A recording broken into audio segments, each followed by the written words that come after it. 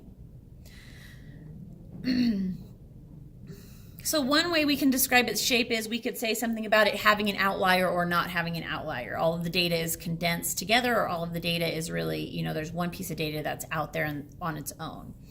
Another way we can talk about its spread is its variability. Variability, I have a hard time saying this word, you guys. This is also known as the spread or the dispersion, and it refers to how spread out a set of data is. It'll give you a way to describe how much data sets vary, and allows you to use statistics to compare your data to other sets of data. Okay, so if you look at these two right here, these are two different ones that we're going to talk about. So you can see this one, all of my data is really, it's within a range of, let's see, about 5.5 to 14.5. So it's about a range of 9.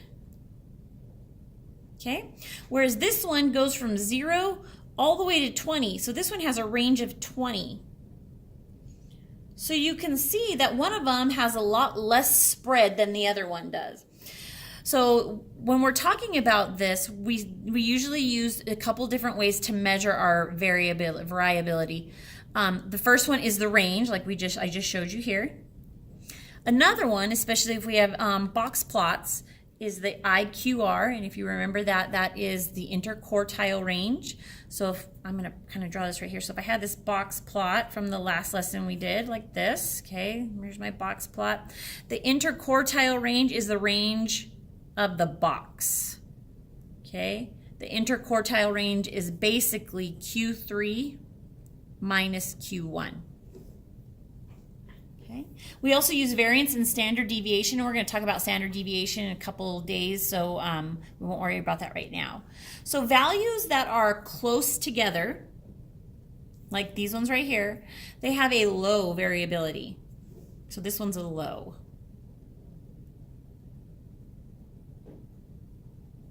Okay. Values that are spread apart have a high variability. So this one, because it's really spread apart, this one has high.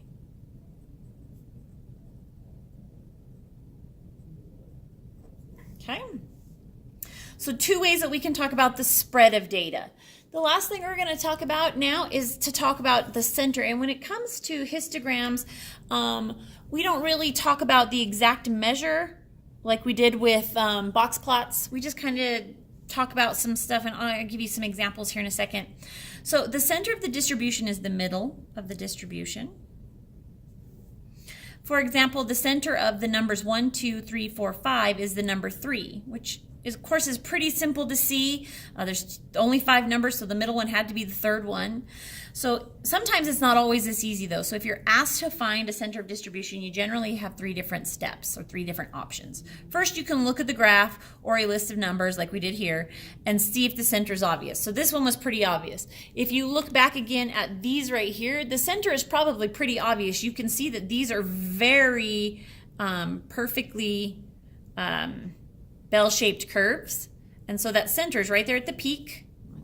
Okay. So those are pretty easy to see. Now, if you look at graphs like this one or even this one, the center might not be as easy to come to just by looking at them. Okay, and so that's when we need some other methods of finding the center. So some other methods would be finding the mean or the average, which we've talked about before. Remember, if you have an outlier, that really is not the best one to use. Or you can find the median, the middle number, which is a little bit better probably if you have an outlier. Just keep in mind that bimodal or multimodal data may not have a center that would actually provide anything useful for us, any useful data. Sometimes it's not as great to use. So just keep that in mind. Okay, so really quick before we move on to two-way frequency tables, you have an in-class assignment that you were supposed to do. It looks like this, and I just kind of wanted to explain it really quick while we're on this topic, and do this one with you. So this says there are representations, these are representations of test scores from, this says 6, but it's only 4 different classes. For each describe the data distribution. So we're going to talk about this one. So when we're talking about data distribution, we want to talk about its shape, its spread, and its center. Just the 3 things we just hit on in our notes. Okay, so let's talk about this one. This one's Mr. Williams' class. So the first thing I want to do is talk about its shape. Well, I'm going to draw an outline of my data. So it shoots up and then it falls off to the right. So since it's got a very small left end-tail and a very long right end-tail, this is right skewed. Okay, so there's one way of describing its shape. Another way we can describe its shape is by looking at how many peaks it has. So this one has one main peak, so this one is a unimodal. Okay, so that's all you have to do really for the shape. So now let's talk about its spread. This one has, let's find out the range first. So its range is approximately from about 100 to back to 59. So 100 minus 59 is a range of 41 approximately, okay? Because I'm not 100% sure if that's not really exactly 100, and that's probably not exactly 59. So with a range of 41, you might tend to lean toward, okay, so because it's got a range of 41, it's kind of hard to determine if it's got a low or a high variability because we're not really comparing it to anything else right now. So really, since it's got this big open space over here, I probably would lean towards more low. But even if you put high, I wouldn't mark it wrong. Okay, so that talks about its spread. Now let's talk about its center. What do we know about right skewed distributions? Well, if I look back here at my right skewed notes, I can see that when it comes to my center, my mean is to the right of the peak. So I'm going to say that the mean is to the right. I'm going to say exactly that, right, of the peak. And that's all I'm going to say. That's all you need to say about these, okay? When it comes to this box plot one, you're not really going to describe its shape. You're going to tell me its range, its interquartile range, and I want a specific number for the median because you can give that to me on a box plot. Okay, so hopefully that helps you with the in-class assignment. All right, now we're going to talk about two-way frequency tables. So you need to grab your notes again. We're looking right here at this. Okay. Two-way frequency tables are a visual representation of the possible relationships between two sets of categorical data. So categories are labeled at the top and the left. So you can see here's the categories. These categories talk about cars. This category talks about gender. Okay. With the frequency count in the middle, so this is my frequency count. This is the number of times somebody picked that or chose that or whatever. And then the totals for each row appear at the right. So this is a total and this is a total. And then the total for each column appears at the bottom here and here. And then this last number right here, this very end corner number, this is the total of all totals, okay? This is the total number of people that were asked or surveyed or had taken the test or whatever it is we're comparing. This is what it is, okay? When a two-way table, I want to make sure I'm still on, yeah. When a two-way table displays percentages or ratios, instead of just frequency counts like this one does, the table is referred to as a two-way relative frequency table. These two-way tables can show relative frequencies for the whole table, for rows, or for columns. So what that means is I can find the percentage from the whole table, meaning this total number right here. I can find percentages based on the total number of people who liked SUVs or sports cars. Or I can find totals based on the total number of males or the total number of females. And what this means is is if I wanted to use the whole table, this 240, and I wanted to find the percentage of this one right here, I would take 221, divide it by 240, and multiply it by 100, and that would give me the total number of the total percent of males who drive SUVs out of the total that I surveyed. Okay, if I wanted to use this number right here, I would use 21 divided by 156 times 100, and what that would tell me is out of the total number of people who liked SUVs, it would give me the percentage of them that were male. Okay, so there's a lot of different ways I can look at these.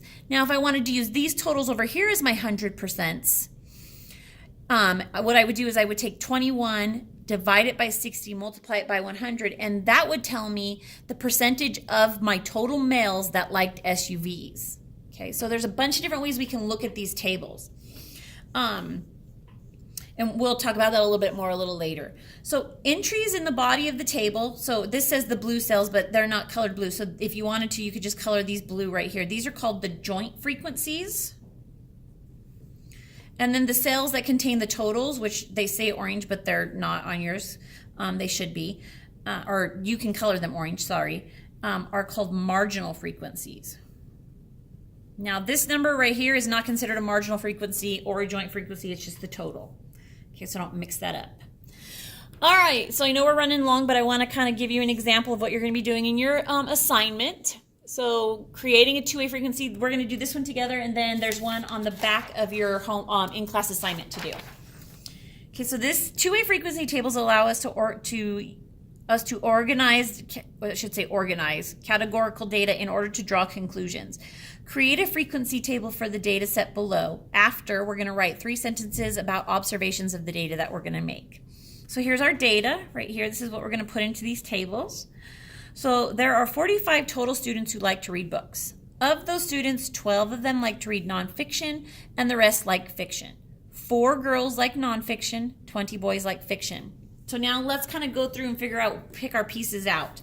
So it says there are 45 total students who like to read books. Now, I'm looking at boys and girls, fiction, nonfiction.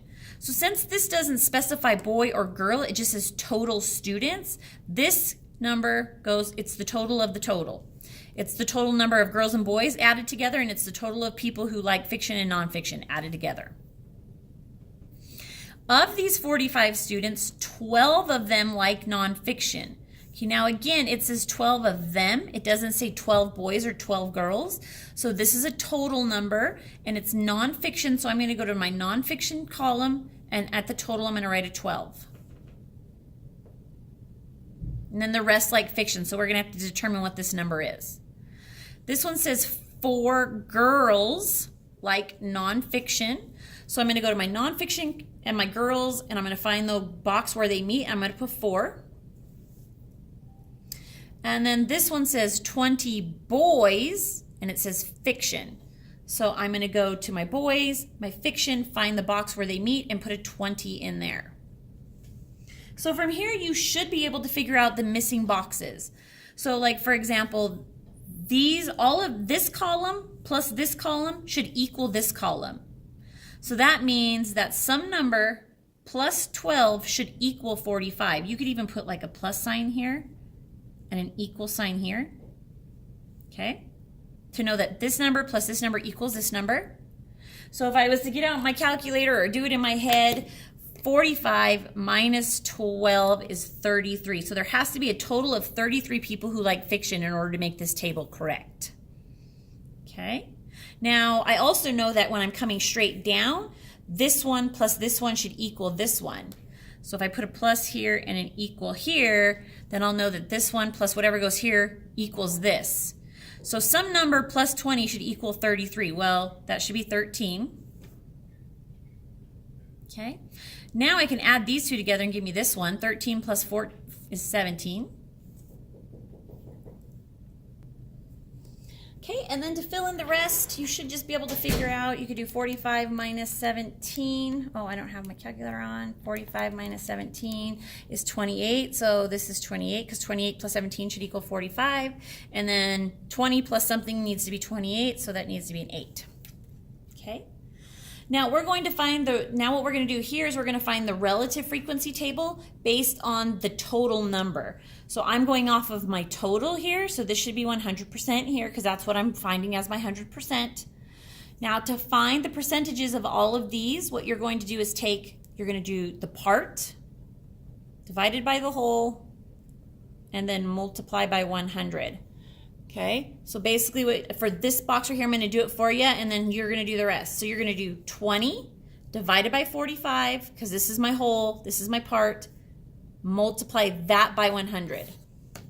So 20 divided by 45 equals 0.44444 times 100 equals 44.444%. So I'm going to round to whole numbers, and since this is less than 5, I'm going to make it 44%. Okay? So now you're going to pause it and you're going to find all the other values, and then we're going to come back and we're going to do some observations. Now I'm leaving mine blank, so don't expect to come back and have that filled out. Okay, let's make some observations really quick so we can get this thing ended with. Just keep in mind that these two right here should equal 100 and these two right here should equal 100. If it doesn't, you've done something wrong. Okay, I'm going to make one observation and then I'm going to expect you to do 2 more on your own. Okay, so some observations you can make are based off of this or this table, doesn't matter which one. And try not to make observations that came straight out of the data set because that's just obvious. So I could say that 28 out of 45 were boys. Okay, because I didn't know that to begin with. 28 out of 45 were boys. Okay. You could say something like 33 out of 45 people liked fiction, something like that. Anything, maybe do one off of the percentage one over here. So make 2 more. Make sure I see these so that you can show me that you got it done. And then make sure you finish this in-class assignment that needs to be turned in if you were absent. And then there is a homework page as well that you should have had. And make sure you get that turned in also. All right, thanks guys. Bye.